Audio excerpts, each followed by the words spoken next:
নমস্কার সকল চাকরি প্রার্থীদেরকে প্রত্যেকে জানাচ্ছি স্বাগতম তোমাদের ইউটিউব চ্যানেল ডব্লিউবি জব রিপোর্টে। গ্রামের অফিসগুলোতে খাদ্য দপ্তরে নতুন করে নিয়োগ করা হচ্ছে। এর আগে কিন্তু নিয়োগ করা হয়েছিল। এবারও গ্রামে অফিসগুলোতে খাদ্য দপ্তরে একাধিক পোস্টে নিয়োগ, যেখানে 21 থেকে 35 বছরের মধ্যে আবেদন করতে পারবেন। 16,000 টাকা মাসে বেতন দেওয়া হবে অনলাইনের মাধ্যমে এবং সমস্ত জেলা থেকে আবেদন করতে পারবেন। সমস্ত কিছু ভিডিওর মাধ্যমে জানাবো, ভিডিওটি শেষ পর্যন্ত দেখো এবং যারা নতুন রয়েছে ইউটিউব চ্যানেলে এখনো পর্যন্ত সাবস্ক্রাইব করোনি করে নাও এবং নতুন ভিডিও আপডেট পাওয়ার জন্য পাশে থাকা বেল আইকনে প্রেস করে দাও। চলো ভিডিও শুরু করা যাক। প্রথম নোটিফিকেশনটা যেগুলো দেখতে পারবে সেগুলো হলো, প্রথমে তোমরা এরকম একটা নোটিফিকেশন পেয়ে যাবে। নোটিফিকেশনটি যদি দেখো প্রকাশিত হয়েছে, সেটা হলো প্রকাশিত হয়েছে 13 মার্চ 2026-এ। যারা আবেদন করতে পারবে তাদের অন্তত বয়স হতে হবে এখানে 21 থেকে 35 বছরের মধ্যে এবং সেই বয়সটা ক্যালকুলেশন করা হবে 1 মার্চ 2026-এর মধ্যে।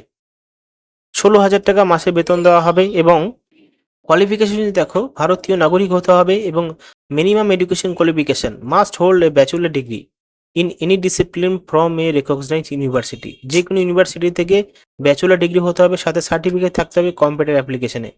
মানে 21 থেকে 35 বছরের আবেদন করার জন্য 16,000 টাকা বেতন দেওয়া হবে। এখানে কি কি কাজ থাকবে? Daily visit various markets district all collection M prevailing price data on certain identified essentials food item from retail wholesale market.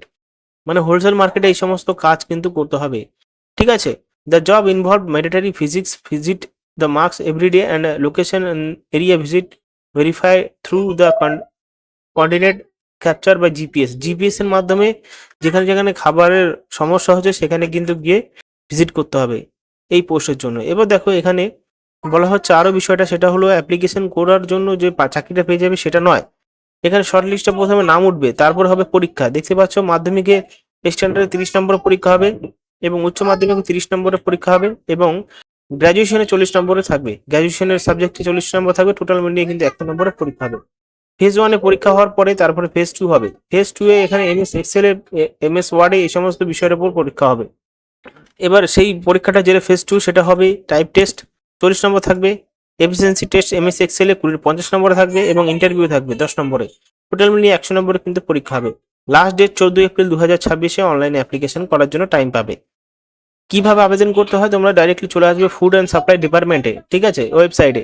এখানে আরো রিক্রুটমেন্টের তোমরা পেয়ে যাবে, ঠিক আছে। Purely contractual basis, temporary basis, সেগুলো অন্য পোস্ট।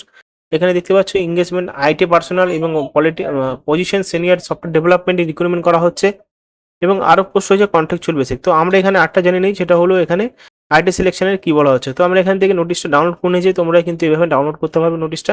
তো নোটিশটা ডাউনলোড করার পর আমরা দেখতে পারবো সমস্ত বিষয়ে। তো আমরা এখান থেকে নোটিশটা ডাউনলোড করে নিয়েছি। নোটিফিকেশন ডাউনলোড করার পরে আমরা এখানে অন করে নিচ্ছি নোটিফিকেশনটা এবং এই নোটিফিকেশনে কি বলা হচ্ছে যে আইটি সলিউশনের ম্যানেজমেন্টে রিক্রুটমেন্ট করা হচ্ছে, ঠিক আছে।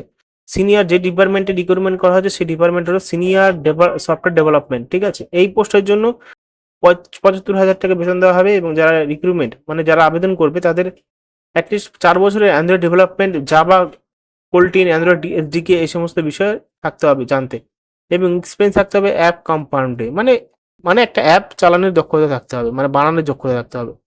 তো দেখতে পাচ্ছ যারা সফটওয়্যার ডেভেলপমেন্ট নিয়ে পড়াশোনা করছো এই বিষয়টা তাদের জন্য একটা বড় বিষয় না, মানে একটা ছোটখাটো বিষয়। তারা কিন্তু দেখতেই পাচ্ছ যে কি কি পোস্টের জন্য কিভাবে আবেদন করতে হয়। এবার যে এখানে আবেদন করবেন কিভাবে, এখানে আমি প্রথমে যে পোস্টটা নিয়ে আলোচনা করবো সেটা ডেটা এন্ট্রি অপারেটর, ঠিক আছে। এটা পিরন টেম্পোরারি বেসিক।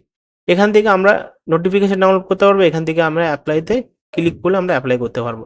এখানে আমাদের মানে দিতে হবে আমাদের আধার নাম্বার। আধার নাম্বার দেওয়ার পরে গেট ওটিপিতে ক্লিক করতে হবে। এবার দেখো এখানে আমাদের আধার নাম্বার যদি যে নাম্বার যোগ রয়েছে, মানে আমার আধার নাম্বার যে নাম্বার অ্যাড রয়েছে সেই আধার নাম্বারে যাবে হলো ওটিপি। তো এইভাবে কিন্তু এটা সাবমিশন করতে হবে।